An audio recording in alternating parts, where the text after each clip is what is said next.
The funny thing was, I wasn't even gonna record this today. I wasn't planning on recording anything.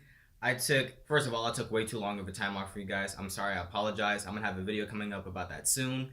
But all of a sudden, I'm sitting in bed watching YouTube like I always do, and all of a sudden, these just pop up out of nowhere at the same time. And then I think, you know what? I gotta talk about this.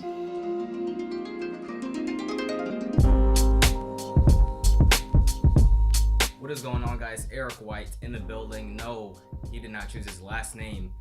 But I have to talk to you guys about something. So if you guys don't know, up around a month or I don't know how long ago it was, a while ago I made a video about like what is Apple's future. And if you guys don't know what I'm talking about, it's right there. And in that video I sort of talked about obviously what their future was, like what the future holds for them, what they're gonna have to do in the future. And in the back of my mind, I sort of had this idea, this notion really of maybe this could happen, maybe that could happen, they really need to fix this, but I didn't really touch too much on it. Warning, this is going to be a very ranty style type of video, so if you don't want to watch that, you've been forewarned. But anyway, in the back of my mind, I sort of had this idea that they're sort of going down the wrong path, they're getting messy here and there, and I sort of just want to unload that, because after I saw these two videos, it really got me thinking, Apple is really sloppy. In fact, they're very sloppy. I have three very concrete examples to back up what I'm saying. The first example, we're gonna get to Airpower last. Trust me, that's gonna get there. The first event that I actually want to talk about is the March 25th event that happened a couple of days ago that I didn't really talk about because I was still in the transition of things. Once again, that video is gonna come soon. But we have to talk about that event first. And I have to agree with The Verge. They made a video about this recently about why the Apple event is weird. And I definitely have to agree with them on that. The event wasn't really anything extraordinary. They announced the Apple Card, and they announced all these little services, but they're not going to be really released until late in the fall, later in the year, and everything like that. And The Verge brought up a really good point. Dyer just said, what was the point of this event? You didn't really bring anything. You didn't really give us anything. You sort of just said, this is what this is going to look like, but later. That Apple TV Plus service that they announced. Oh yeah, you'll get that just in the fall of 2019. And everything that they announced after that, they didn't really, it was just weird. Like, why are you going to tell us something? Just give it to us now. And they've never really done that in the past. It was just a very weird event overall. Now, the second thing that I actually want to talk about is their iPad lineup. Their iPad lineup is completely bonkers. There's iPad mini, there's iPad Pro, there's the regular iPad, if a regular person walked in and simply wanted an iPad, they would be completely confused. They wouldn't know where to go because it's so confusing. If you want the top of the line iPad Pro, you can get this, but it also competes with the regular iPad that does this. But then if you want the regular iPad, you might as well just go ahead and get this. And it's just overall very confusing. And me myself, I know if I wanted to get into I don't have a tablet or anything, but if I did, I pretty much would have no idea where I'd want to start. Like, I have an idea of what I do on the day-to-day, so I would have some sort of direction, but the average person, the regular person, Joe Schmo, who doesn't know anything about tablets, he just wants a regular tablet, he's probably going to be okay with the regular iPad, but he's going to wonder what all the iPad mini, what does that do? What does the regular iPad do? What's the difference? Why is the screen smaller? It's just, there's 4 or 5 iPads to choose from, and this is very confusing for the regular person to decide which iPad they need, or someone who does know anything about iPads to decide what iPad they want. The third thing that I want to talk about, I just realized that there's actually going to be 4. But the third thing that I want to talk about is actually their MacBooks, and more specifically, their MacBook Pro lineup, I guess. So if you guys don't know, for the past couple years or so, they've been competing with themselves to figure out who can make the thinnest laptop. Now, no one asked them to do it. Maybe I missed that memo, maybe I didn't get that email, but I don't remember anyone specifically asking for a thinner laptop.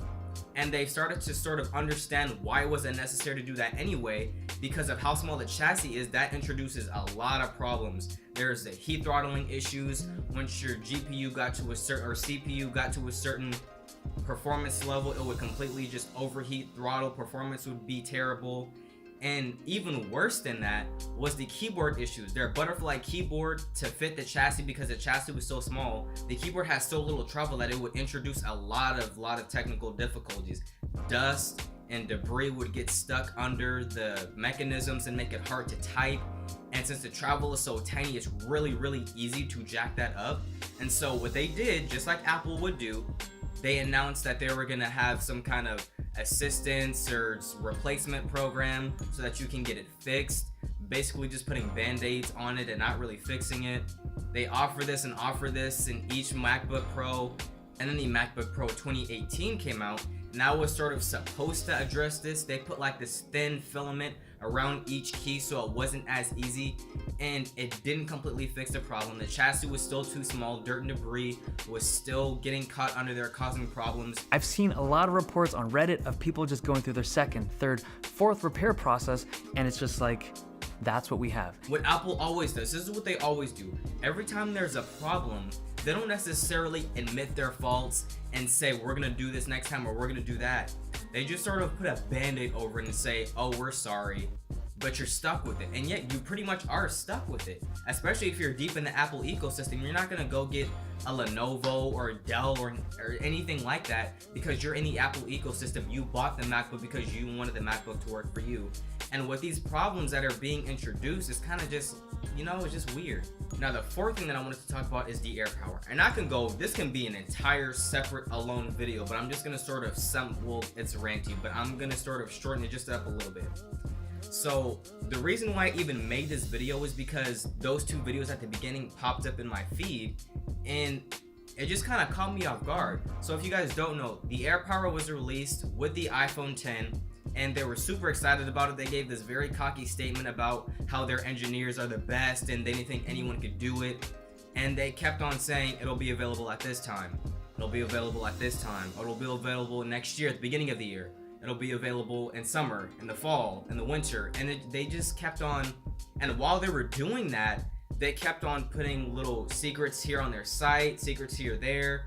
And then over time, as it went on after delaying it for so long, they sort of retracted those, and they were slowly taking things away and taking that away so that there is no evidence on the internet saying that they were still doing the Airpower. And just Apple being Apple, like when they were retracting those statements, the internet being the internet, as soon as you take something away, everyone blew it out of proportion. So there were reports here saying Apple's gonna announce it tomorrow. Apple is taking away everything that they said about Airpower. Like, there's so many things, and it blew up so much, and people were so excited about it.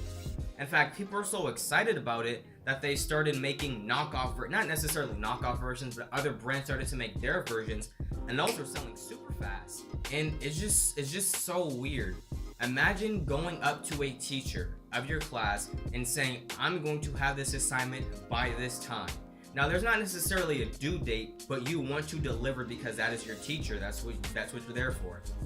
And over time, you keep saying, no, I still need to fix this. I still have to go add this. It's coming though. It's definitely coming. It's gonna be there. And so you keep on delaying it. No, it's definitely coming. Just give me another month. Just give me another week. Just give me another 2 years. Pretty much the story. And you keep delaying it until basically you just forget about it. You don't even turn it in. And that's basically what Apple did with Airpower. And besides all that, I'm not even sure if what they announced in September for their iPhone 11 and everything like that is gonna be enough to really get them back on track and to really fix all the solutions that they made. Because there's the heat throttling issues, the iPad lineup is a mess, Airpower just got delayed. I don't know what other things that they're gonna delay now that they've done that, or just completely get rid of. Like, they're just starting to get really sloppy, and on top of that, they never really give you a solution. They just sort of give you a bunch of band-aids and hopefully that'll just fix itself, and it never really does. In fact, it gets more inconvenient for you because you're stuck having to deal with the problems while they get paid off of the problem that you're presenting to them. And it's just getting really sloppy. And to be honest, I'm happy I'm not too deep in the Apple ecosystem. All I have is the Mac back there and the iPhone that I have. That's it. I don't have the tablet. I don't have the MacBook. I don't have anything like that. But I just wanted to present that to you guys. That's just my perspective. You don't have to agree with me. That's just what I think. Once again, is Apple doomed? To be honest, I don't know. Anything could happen.